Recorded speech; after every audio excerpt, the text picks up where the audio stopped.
యదా తే మోహకలిలం బుద్ధిర్వ్యతితరిష్యతి తదా గంతాసి నిర్వేదం శ్రోతవ్యస్య శ్రుతస్య చ. శ్రోతవ్యస్య శ్రుతస్య చ. ఇప్పుడు శ్రోతవ్య శ్రుతవ్య, ఒక విషయాన్ని వినాలని కానీ ఒక విషయాన్ని తెలుసుకోవాలని కానీ అనేటువంటి పరిస్థితి దాటిపోయినాడు. నాకు ఇంక వినాల్సిన అవసరం లేదప్పా, నాకు ఇంక వినాల్సిన అవసరం లేదప్పా. ఇప్పుడు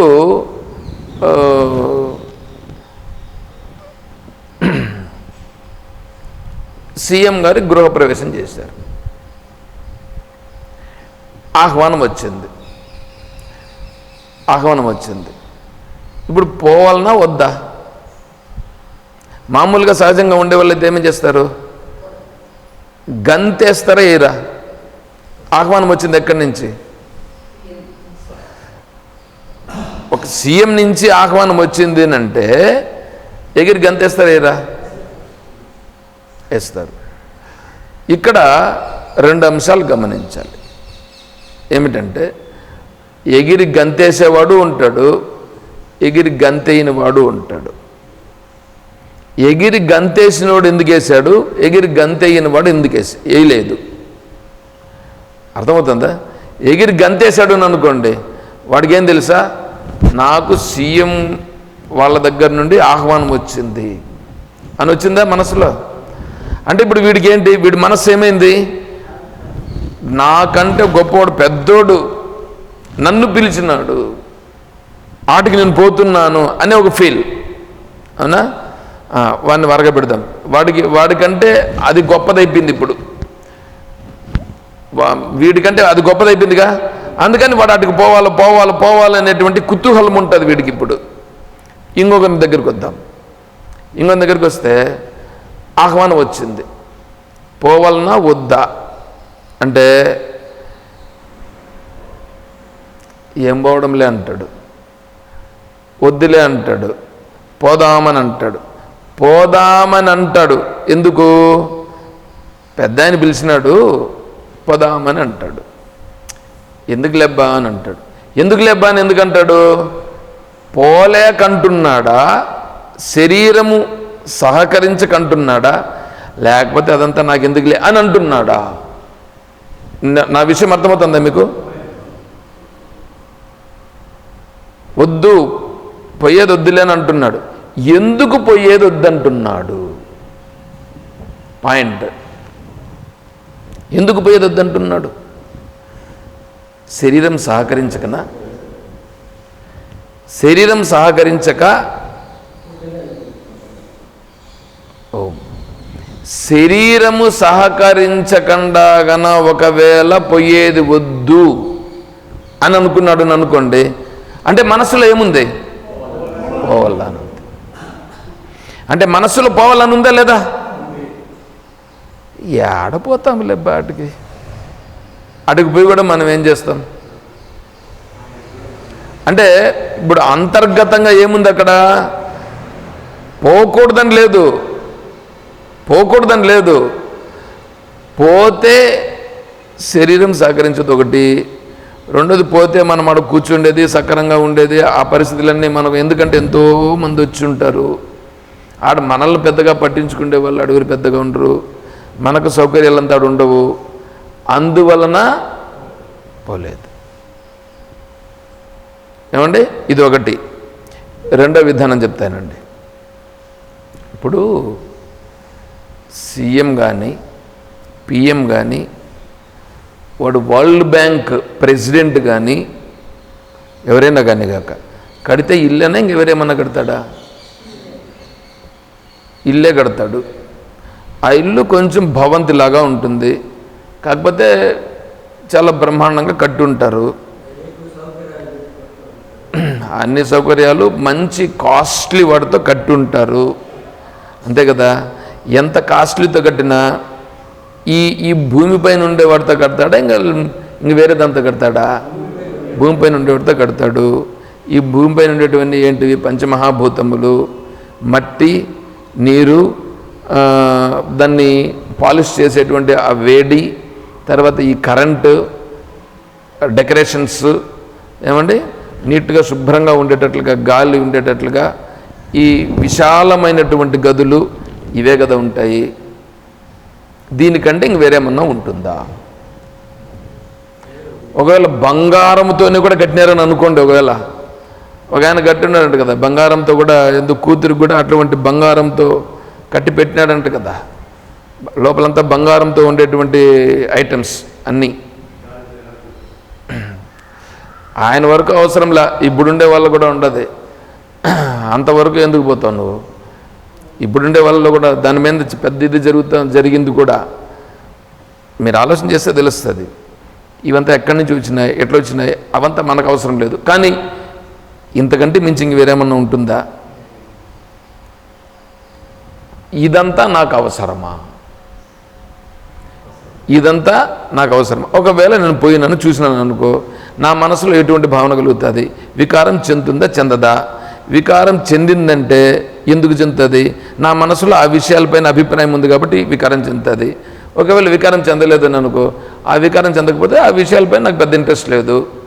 సరే, ఎక్కడ పోయినా దీనికంటే వేరే ఏమన్నా ఉందా? ఏమీ లేదు కదా. కాబట్టి నేను పోవాల్సిన అవసరం ఏమిటి అనే దృఢ నిశ్చయం వచ్చిన వాడు ఇప్పుడు పోతాడా? సరే, వాళ్ళే వచ్చి ఏమబ్బా రాలేదే మీరు అని అన్నారని అనుకోండి.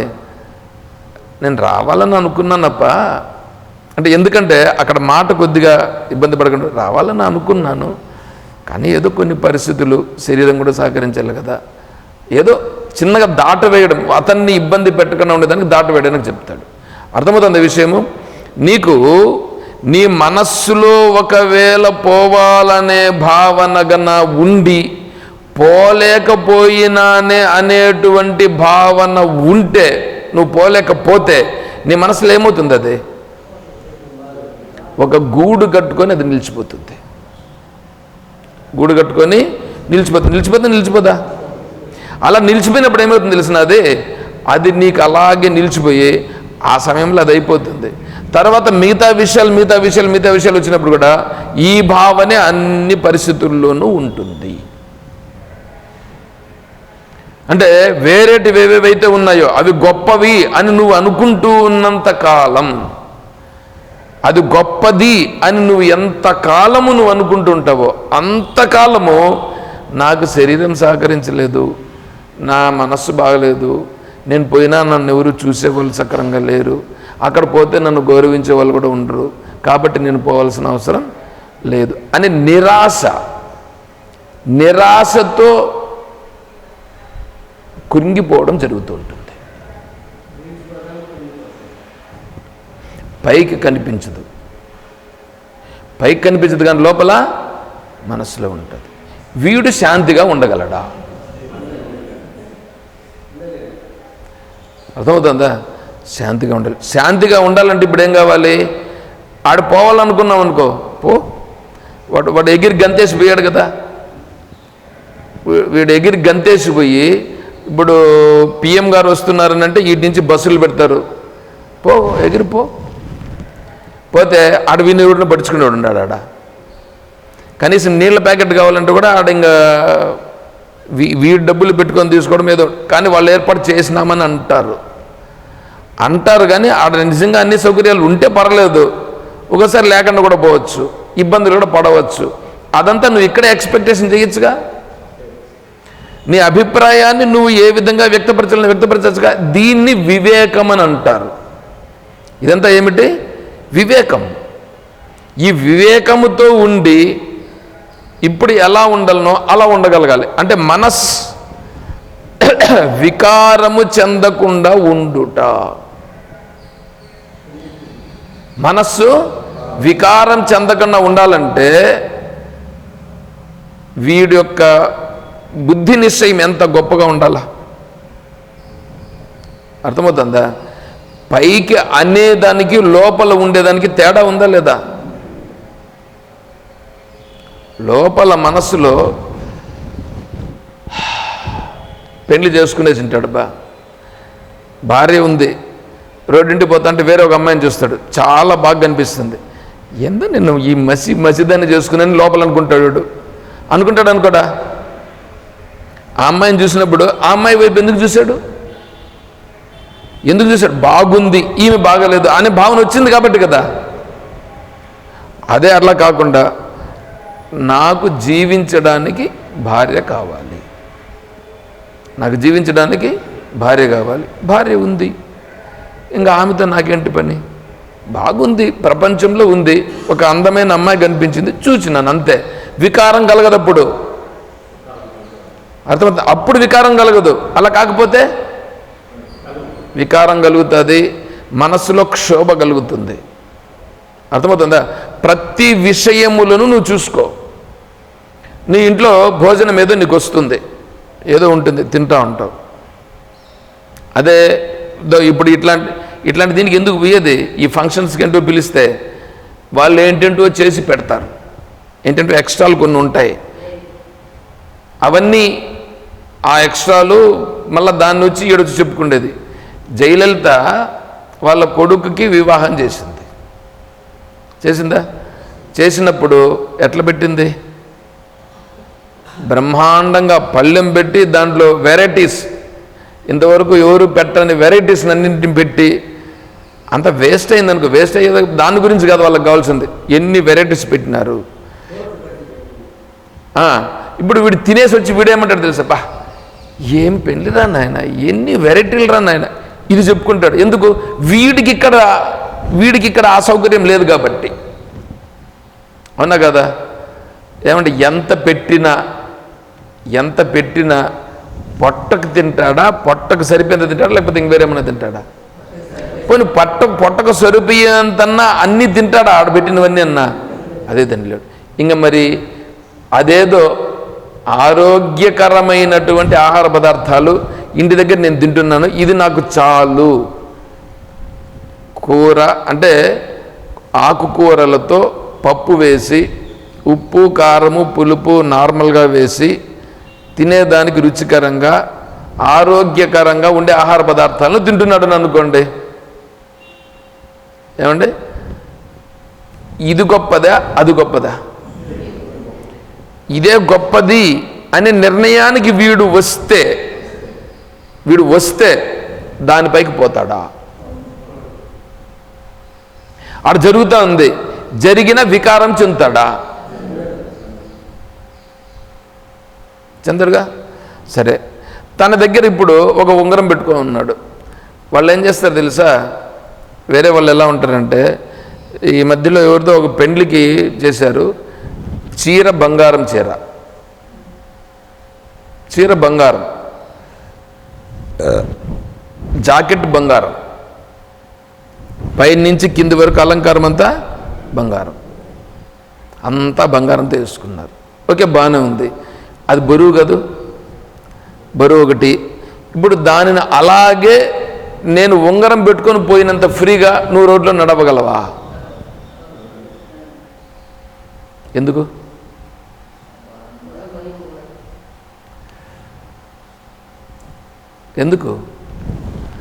రోడ్లో పెట్టుకొని నడిస్తే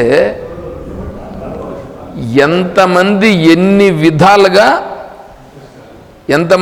విధాలుగా దానిపైన కన్ను పడుతుంది.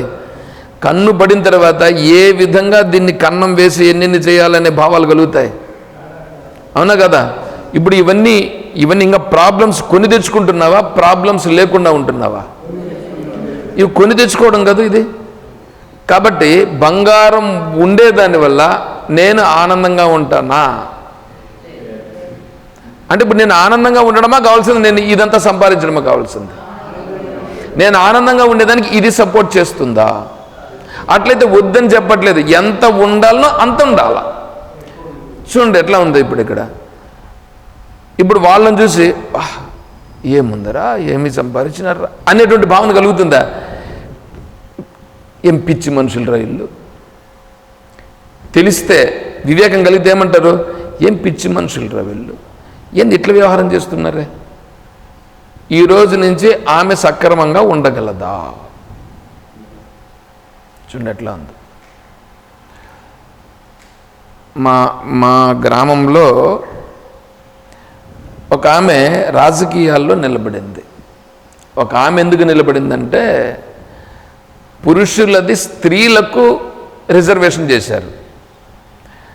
అప్పుడు ఆడుండే ఆయన ఏంటంటే, ఆయన డామినేషన్, మేమే ఉండల్లా అనేటువంటిది.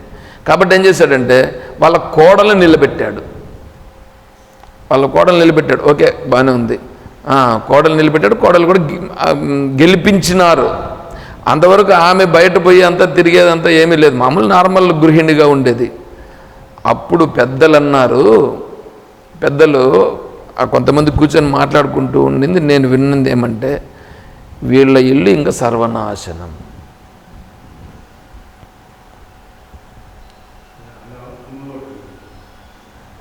సర్వనాశనం అని అన్నారు. ఏమంటే సర్వనాశనమా? ఇప్పుడు ఈమె రాజకీయాల్లో నిలబడి ఆమె పై స్టేజ్కి పోయింది కదా, ఇంకా పైకి కదా పెరిగిపోతారు. సర్వనాశనం అని ఎందుకన్నాడు? నాకు డౌట్. ఏంద్ర వీళ్ళు ఆమె ఇంకా పెరిగింది, మంచి స్టేజ్లో పోయింది, దాంట్లో పోయి కూర్చున్నది కదా, సర్వనాశనం అంటున్నారే. నాకు అర్థం కాలేదు. ఒక 2-3 ఏండ్లకు తర్వాత మళ్ళీ అర్థమైంది. మళ్ళీ ఏమర్థమైందంటే, వాళ్ళ భర్త విడిచిపెట్టేసి ఆమెని. తర్వాత భర్త ఏమైనాడంటే, కనిపించకుండా భర్త విడిచిపెట్టినాడు, మళ్ళీ కనిపించకుండా కూడా అంటే ఇప్పుడు ఏమైందండి? నాశనం ప్రారంభమైందా లేదా? ఇవన్నీ ఎందుకు జరుగుతుంది? ఇవన్నీ ఏంటంటో వెనకాల ఏంటంటో జరిగి ఉంటాయి. వాటన్నింటిని మనం చెప్పేదానికి లేదు ఇప్పుడు. అంటే భర్త దూరమైనాడంటే ఎందుకు దూరమైనాడు ఏంటో తెలియదు మనకి. ఆయన కనిపించకుండా పోయినాడు, ఎందుకు కనిపించకుండా పోయినాడు అది తెలీదు. రాజకీయంగా పలుకుబడి ఉన్నప్పుడు ఎక్కడ పోయినాడు, ఏం పోయినాడు, కనీసం పోలీస్ స్టేషన్లో కంప్లైంట్ ఇవ్వలేదు. ఎందుకు? ఆలోచన చేసినాం అనుకోండి, వెనకాల ఏంటంటూ ఉన్నాయనేది అర్థమవుతుంది కదా. అంటే ఇప్పుడు ఆయన అన్న మాట అప్పుడు అర్థమైంది నాకు. వీళ్ళ ఇల్లు సర్వనాశనం అని అంటే పైకి పెరుగుతారు కానీ లోపల నాశనం. అర్థమైందా లేదండి? ఇప్పుడు మనకు అట్లా ఉండడం అవసరమా, శాంతిగా ఉండడం అవసరమా? అలా శాంతిగా ఉండేటువంటి మార్గం ఏదైనా ఉందా? ఇప్పుడు చూడండి, 1, 2, 3 విషయాలు కాదు, నేను కొన్ని విషయాలను చెప్పిన మీకు ఎగ్జాంపుల్స్ ఇచ్చినాను. ఈ ప్రపంచంలో ఎన్నెన్నో జరుగుతూ ఉన్నాయి, ఏంటేంటో జరుగుతున్నాయి. ఇన్ని విషయాలలో ఇప్పుడు ఒక అతను వేదం చదువుతూ ఉంటాడు. మనకు వేదం చదివేది రాదు. వేదం చదివేది వస్తుందా? వేదం చదివేది రాదు. అతను చూస్తే వేదం బ్రహ్మాండంగా చదువుతుంటాడు. ఇప్పుడు మనకేమనిపిస్తుంది? నాకేమీ రాదే అని ఇప్పుడు మనకు మనసులో అనిపించి కొరత. ఏమంటే ఇంతవరకు కొరతని గురించే కదా చెప్తూ వస్తున్నాను నేను. ఆ కొరత అనేటువంటిది అనిపించదా? కానీ కొరత లేని స్థితి ఒకటి ఉంది. ఏమిటంటే, ఇప్పుడు వేదము చదివినాడు, బాగానే ఉంది. వేదము ఎందుకు చదివినాడు అతను? వేదం పారాయణం చేస్తున్నాడండి. వేదం పారాయణం చెయ్యడం అనేది మీరు ఈ వేదపారాయణం చేసేవాళ్ళు వేదపారాయణం చేస్తూ ఉంటాడండి. వేదపారాయణం చేస్తూ ఉన్నాడు కదా, వేదాన్ని పారాయణం చేస్తూ ఉంటాడు. చూస్తే వేదపారాయణం చేస్తూ ఉంటాడు. ఆడు వస్తాడు కదా, అర్థమవుతుంది. నేను అంటాను అదే ఇట్లా అంటూ ఉంటాడు. అంటే ఎవరినో చూసి ఏదేదో అంటా ఉన్నాడు అన్నమాట. అంటే ఇక్కడ పారాయణం చేస్తున్నాడా అట్లా అంటున్నాడా? అంటే మనసులో ఏముంది? ఇప్పుడు మనసులో పారాయణం ఒకటి జరుగుతూనే లోపల వేరే భావన ఉంది. ఆడు చూసి అంటున్నాడుగా, అది ఎక్స్ప్రెస్ చేస్తున్నాడుగా, వీటిలో ఉండే ఫీల్ బయటపడుతుందిగా. అంటే వీడు ఇప్పుడు శాంతిగా ఉన్నాడా? అలా కాకుండా ఇప్పుడు ఆ వేదపారాయణం ఎవరిని ఉద్దేశించి చేస్తున్నాడు? ఈశ్వరుని ఉద్దేశించి చేస్తున్నాడు. ఆ ఈశ్వరుణ్ణి మనస్సులో నేను నిర్మలంగా భావిస్తూ ఏమి చూచినా అదంతా ఈశ్వరుడే అనే భావనతో ఉంటూ నిర్మలంగా తను ఉన్నాడని అనుకోండి. తను నిర్మలంగా ఉన్నాడని అనుకోండి. ఇప్పుడు ఈ నిర్మలత్వంతో కలిగి ఉండడం గొప్పనా, వేదపారాయణం గొప్పనా? నిర్మలత్వంతో కలిగి ఉండుట గొప్ప. ఏమంటే ఇంతవరకు అర్థమైందా? ఇప్పుడు ప్రపంచంలో ఎవడెవడో పెద్ద పెద్ద ఇవన్నీ కట్టి ఏంటంటో భవంతులు కట్టి ఏమేమో సంపాదించి ఏమేమో చేశాడు. వాడు సక్రమంగా నిద్రపోగలుగుతుంటాడా? నిద్రపోవాలంటే వాడు ఏం చేయాలి తెలుసా? రాత్రిపూట ట్యాబ్లెట్ వేసుకొని పడుకోవాలి. ట్యాబ్లెట్ వేసుకుంటే కానీ వాడికి నిద్ర రాదు. ట్యాబ్లెట్ వేసుకుంటే కానీ నిద్ర రాదు వాడికి. నేను పడుకుంటానే నాకు నిద్ర వస్తుంది. ఇప్పుడు నేను గొప్పనా వాడు గొప్పనా? అవునా?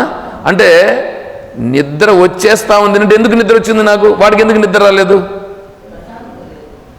వాడికి మనస్సులో ఏంటేంటో ఉన్నాయి. ఇప్పుడు మీరు ఒకటి చెప్తానండి, మీరు పడుకోండి, పడుకొని మనస్సు ఏదో ఒకటి ఆలోచించండి, నిద్ర వస్తుందేమో చూడండి. వస్తుందా? రాదు. అంటే ఏంటి అర్థం? మనస్సులో ఏంటేంటో ఉంటే నీకు నిద్ర రాదు. కానీ హాయిగా ఏమీ ఆలోచించకుండా నిర్మలంగా నిద్రపోతే పొద్దున్న లేస్తే ఎలా ఉంటుంది? ఎంత హ్యాపీగా ఉంటుంది.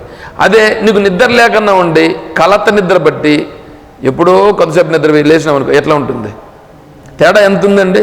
అంటే నువ్వు శాంతిని పొందుట అనేటువంటి నీ భవనాలు, నీ ధనము, నీ మేడలు, నీ పేరు ప్రతిష్ట, ఇవన్నీ నీకేమైనా చేయగలుగుతున్నాయా? అంటే ఇప్పుడు నాకు కావాల్సింది ఏంటి? శాంతి. ఆ శాంతిగా ఉండుట. అర్థమవుతుందా? ఇప్పుడు చూడండి, శృతి విప్రతిపన్నాతే యథాస్థాస్యతి నిశ్చల. ఇప్పుడు వేదంతో కూడా నాకు అవసరం లేదు, వేదంతోనూ నాకు అవసరం లేదు, ఇంకొక దాంతోనూ నాకు అవసరం లేదు. ఏం అవసరం లేదప్ప, నేను శాంతిగా ఉన్నాను. నేను శాంతిగా ఉన్నాను అనే స్థితికి రావాలంటే వేదములో చెప్పిన దాని అర్థము కూడా వీడికి తెలిసుండి, ఆ వేదం ఏం చెప్తుందండి, వేదం చెప్తే ఇంత మాత్రం చెప్తుంది అనే స్థితిని దాటేసి, వేదం చెప్తే ఏదో దేవుని ప్రార్థన చేయాలని చెప్తుంది, ఎందుకు ప్రార్థన చేయాలని చెప్తుంది, ఆ దేవుడు ఎవరో కాదప్ప నేనే అని వీడు తెలుసుకొని ఆ శాంతిలో వీడున్నాడు అని అనుకోండి. ఇప్పుడు వేదంతో అవసరమా? ఇప్పుడు ఈ ప్రపంచం ఉంది, ఈ ప్రపంచంలో ఏదేదో సంపాదించేలా చేయాలన్నది ఉందే, ప్రపంచమంతా సత్యం కాదు అని తెలుసుకున్నాడు. ప్రపంచం సత్యమా? ప్రపంచం సత్యం కాదు అని తెలుసుకున్నాడు. ఇప్పుడు వీడు ప్రపంచంలోకి పోవాలనుకుంటాడా? నిర్మలంగా ఉంటాడా? నిర్మలంగా ఉంటాడు. అర్థమవుతుందా? ఇప్పుడు అదే అక్కడ చెప్పారు, ఎవడైతే శృతి విప్రతిపన్నాతే యథాస్థాస్యతి నిశ్చల. ఎప్పుడైతే నిశ్చలమైనటువంటి స్థితిని పొందినాడో, సమాధావచలా బుద్ధి, అది సమాధి. సమాధి అంటే ఇప్పుడు ఏమన్నా ప్రపంచాన్ని చూడట్లేదా వాడు? ప్రపంచాన్ని చూస్తున్నాడు, అన్ని వ్యవహారాలు తెలుస్తున్నాయి, అయినా వాటితో నాకు అవసరము లేదు అని శాంతిగా ఉన్నాడు. పోనీ కొరతుందా? లోపల ఏమన్నా వెలితుందా? అది కావాలనే భావన ఉందా? అలా లేకుండా, వెలితి లేకుండా, వెలితి లేని శాంతి ఏది ఉందో అది నిజమైనటువంటి స్థితి. యదాతే మోహ కలిలం బుద్ధి పర్యవతిష్టతే. ఈ మోహం అనేటువంటిది ఏదైతే ఉందో, అది కావాలా, ఇది కావాలా, అది లేదు, ఇది లేదు, దీంట్లో నాకు ఈ బాధ ఉంది, ఆ బాధ ఉంది అనేటువంటిదంతా ఏమీ లేకుండా, ఒకరికి పైకి కనిపించడం కాదు, నా అంతట నాకు నేను నిర్మలంగా ఉన్నానప్ప, నాకు ఇంకేం అవసరం లేదు. ఆ నిర్మల శాంతి స్వరూపం ఏదో అది నేనై ఉన్నాను అనే స్థితి ఎప్పుడు వచ్చిందో ఇంక వాడికి ఇంకేం కావాలి? వాడికి ఇంకేం అవసరం లేదు. అర్థమవుతుందా? అదే ఇక్కడ ప్రశ్నిస్తున్నాడు. బుద్ధ్వా నబోధ్యం పరిశిష్యతే కిం. బుద్ధ్వా ఇంతవరకు తెలుసుకుంటూ వచ్చాడు. పరిశిష్యతే ఈ ఈ జ్ఞానము తెలుసుకుంటూ వచ్చినటువంటి దాని యొక్క పరిశిష్యతే అంటే పరిపక్వమైనటువంటి స్థితి ఏమిటి? ప్రశ్న అర్థమైందా? తెలుసుకుంటూ తెలుసుకుంటూ తెలుసుకుంటూ వచ్చినటువంటి దాని యొక్క పరిపక్వత, దాని స్థితి ఏమిటి? ఏ స్థితిని పొందితే పరిపక్వతను పొందినవాడైనాడు అంటే పరిపక్వతను పొందినవాడు ఎలా ఉంటాడు అనేది ఇప్పుడు అర్థమైందా? అది ప్రశ్న, దానికి సమాధానం. శివప్రసాదం సుఖబోధ రూపం. శివప్రసాదం. శివప్రసాదం అనంటే, ప్రసాదం అనంటే దేవుని దగ్గర పెట్టి దాన్ని ఇచ్చినారు, అది ప్రసాదం అని అనుకుంటారు. అది శివప్రసాదం, అది కాదు. ఇతను ఇప్పుడు వచ్చారు చూడండి, శాంతి.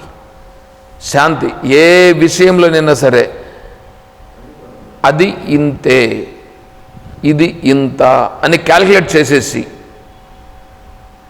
దానితో నాకు అవసరం లేదు, ఏది సత్యమో దానిలో నేనున్నాను. ఏమండి? ఆ స్థితిలో ఉన్నాడని అనుకోండి, అది శివప్రసాదం. అది శివప్రసాదం. సుఖబోధ రూపం. ఇప్పుడు ఎలా ఉంటాడు తను? సుఖంగా ఉంటాడు. సుఖంగా ఎలా ఉంటాడు? బోధ. బోధ అంటే జ్ఞానం. జ్ఞానమే సుఖం అంటే జ్ఞానం. దీన్ని నేను వివరిస్తే ఒక 2-3 రోజులు వివరించవచ్చు, కానీ నేను అంత వివరించదలుచుకోవాలా, మీకు అర్థమయ్యేటట్లుగా చెప్పాలని అనుకున్నా, అంతే. ఇప్పుడు మీకు అర్థమైందా? శాంతి, సుఖం. శాంతి సుఖం ఏంటి తెలుసా? నిర్మలంగా ఉండుట, తెలియుట. ఎవరు ఉండుట? నేనే ఉండుట. నేనే ఏంటి? ఆత్మస్వరూపమే నేను. నేనే ఉన్నాను, నేనే తెలుస్తున్నాను. నా వలననే సర్వము నిండి నిబిడీకృతమై ఉన్నాయి. అదే నేనే అయి ఉన్నాను. అహం బ్రహ్మాస్మి, బ్రహ్మైవ అహమస్మి అనే స్థితి ఎప్పుడు వచ్చిందో వాడికి ఇంకేమీ అవసరం లేదు. అర్థమైందా ఇది? అది. తర్వాత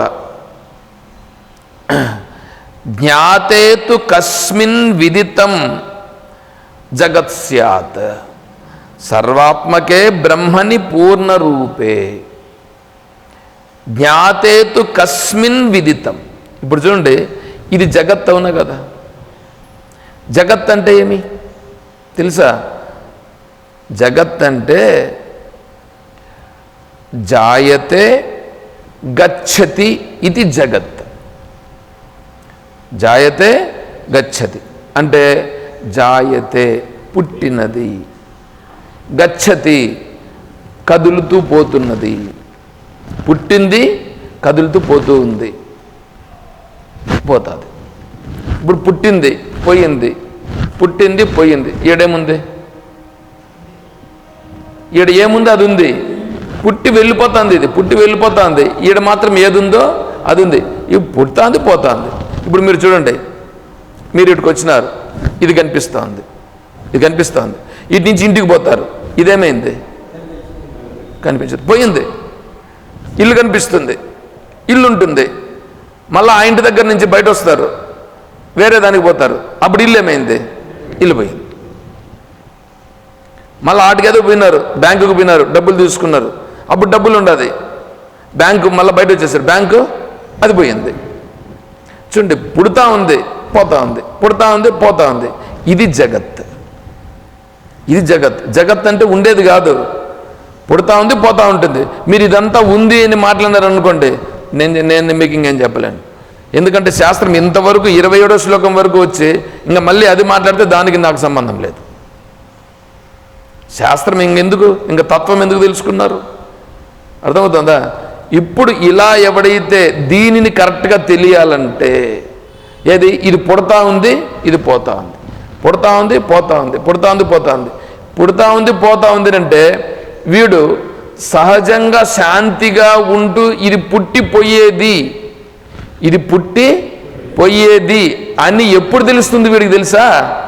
నేను పూర్ణుడను అని తెలిసినప్పుడు దానికి ప్రాధాన్యం రాదు.